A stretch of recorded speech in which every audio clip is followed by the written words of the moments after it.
हालाड़ी में ख़बर शामिल कंदासीं। नेशनल हाईवे ते थाणे अॻियां पुलिस ऐं फोरन जे विच में मुबैना मुक़ाबिलो थियो आहे। हिकु फोरू मारिजी वियो, जॾहिं ॿिनि खे ज़ख़्मी हालत में गिरफ़्तार कयो वियो आहे। फुर खां पोइ फरार थियण जी कोशिश दौरान फायरिंग जी ॾे वठ में फोरू गुलज़ार मारिजी वियो आहे।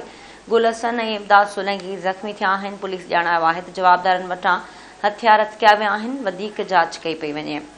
हालाड़ी में ख़बर शामिल कयूं पिया नाज़रीन, जिते नेशनल हाईवे ते थाणे अॻियां पुलिस ऐं फोरन जे विच में मुबैना मुक़ाबिलो थियो आहे। नतीजे में हिकु फोरू मारिजी वियो, जॾहिं ॿिनि खे ज़ख़्मी हालत में गिरफ़्तार कयो वियो आहे। फुर खां पोइ फरार थियण जी कोशिश दौरान फायरिंग जी ॾे वठ में फोरू गुलज़ार मारिजी वियो आहे। पुलिस जो चवणु आहे त गुल हसन रिंद ऐं इमदाद सोलंकी ज़ख़्मी थिया आहिनि। जवाबदारनि वटां हथियार हथिया विया आहिनि। वधीक जांच कई पई वञे।